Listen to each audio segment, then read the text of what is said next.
नमस्कार दोस्तों, स्वागत है आपका हमारे चैनल पर। आज मैं आपको काल भैरव की कथा सुनाऊंगी। आप कथा को पूरा सुने और ध्यान से सुने। भगवान आप सबकी मनोकामना पूर्ण करें। अगर आपको कथा अच्छी लगे तो हमारे वीडियो को लाइक करें, कमेंट करें। तो आइए कथा सुनते हैं। काल भैरव जयंती, महत्व और पौराणिक कथा। हर साल मार्गशीर्ष माह में कृष्ण पक्ष की अष्टमी पर काल भैरव जयंती का पावन पर्व मनाया जाता है।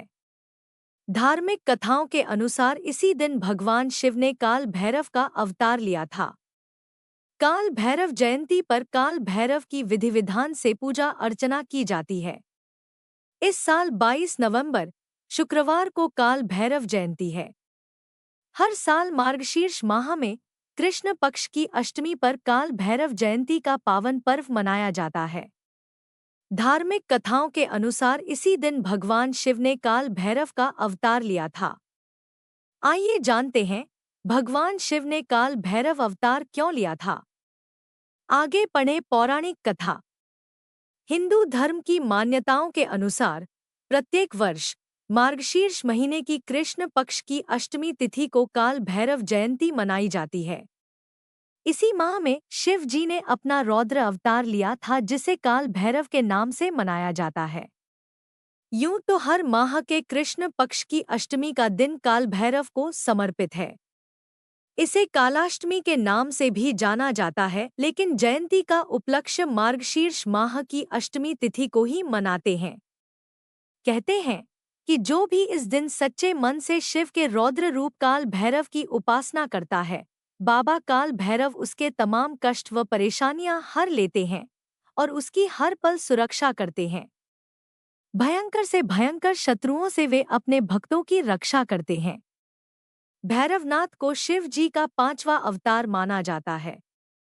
उपासना की दृष्टि से यह बहुत ही परोपकारी देवता है। काल भैरव जी के पौराणिक कथा। एक प्रचलित कथा के अनुसार यह कहा जाता है कि भगवान शंकर ने इसी अष्टमी के दिन ब्रह्मा के अहंकार को नष्ट किया था। उनके ही रक्त से भैरवनाथ का जन्म माना जाता है।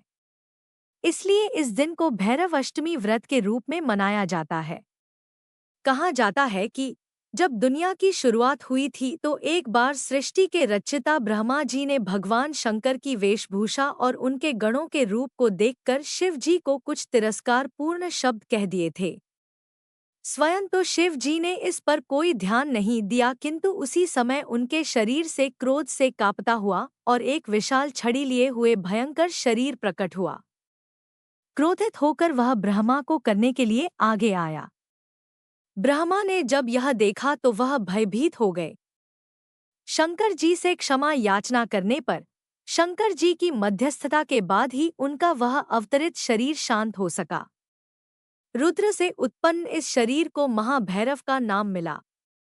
बाद में शिव जी ने उन्हें अपनी पूरी काशी का महापौर नियुक्त किया। कहते हैं कि भैरव जी की पत्नी देवी पार्वती का ही अवतार है, जिनका नाम भैरवी है। जब भगवान शिव ने अपने अंश से भैरव को प्रकट किया तो उन्होंने माता पार्वती से भी एक ऐसी शक्ति उत्पन्न करने को कहा जो भैरव की पत्नी बन सके। तब माता पार्वती ने अपने अंश से देवी भैरवी को प्रकट किया, जो शिव के अवतार भैरव की पत्नी है। भैरवनाथ की पूजा विशेषकर रात में ही की जाती है। भैरव अष्टमी काल की याद दिलाती है, इसलिए कई लोग मृत्यु के भय से मुक्ति पाने के लिए भैरवनाथ जी की उपासना करते हैं। भगवान शिव ने क्यों लिया था काल भैरव अवतार? शिव महापुराण में वर्णित ब्रह्मा जी और भगवान विष्णु के बीच हुए संवाद में काल भैरव की उत्पत्ति से जुड़ा उल्लेख मिलता है। एक बार भगवान विष्णु ने ब्रह्मा जी से पूछा कि इस ब्रह्मांड का श्रेष्ठतम रचनाकर कौन है। इस सवाल के जवाब में ब्रह्मा जी ने स्वयं को सबसे श्रेष्ठ बताया। ब्रह्मा जी का उत्तर सुनने के बाद भगवान विष्णु उनके शब्दों में समाहित अहंकार और अति आत्मविश्वास से क्रोधित हो गए और दोनों मिलकर चारों वेदों के पास अपने सवाल का उत्तर करने के लिए गए। सबसे पहले वे ऋग्वेद के पास पहुंचे। ऋग्वेद ने जब उनका जवाब सुना तो कहा, शिव ही सबसे श्रेष्ठ हैं, वो सर्वशक्तिमान है और सभी जीव जंतु उन्हीं में समाहित हैं।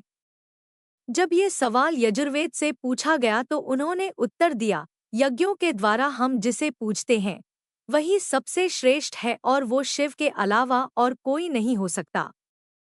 ब्रह्मा जी का अहंकार शांत नहीं हुआ और वे उनके जवाबों पर जोर जोर से हंसने लगे। इतने में ही वहां दिव्य प्रकाश के रूप में महादेव आ पहुंचे। शिव को देखकर ब्रह्मा का पांचवां सिर क्रोध की अग्नि में जलने लगा। उसी वक्त भगवान शिव ने अपने अवतार की रचना की और उसे काल नाम देकर कहा कि ये काल यानी मृत्यु का राजा है। वह काल या मृत्यु का राजा कोई और नहीं, शिव का अवतार भैरव था। ब्रह्मा के क्रोध से जलते सिर को भैरव ने उनके धड़ से अलग कर दिया। इस पर भगवान शिव ने भैरव से सभी तीर्थ स्थानों पर जाने के लिए कहा ताकि उन्हें ब्रह्मा हत्या के पाप से मुक्ति मिल सके। भैरव के हाथ से ब्रह्मा का सिर गिर गया। काशी में जिस स्थान पर ब्रह्मा का कटा सिर गिरा था उसे कपाल मोचन तीर्थ कहा जाता है। उस दिन से लेकर अब तक काल भैरव स्थायी रूप से काशी में ही निवास करते हैं। ऐसा माना जाता है जो भी व्यक्ति काशी यात्रा के लिए जाता है या वहां रहता है उसे कपाल मोचन तीर्थ अवश्य जाना चाहिए।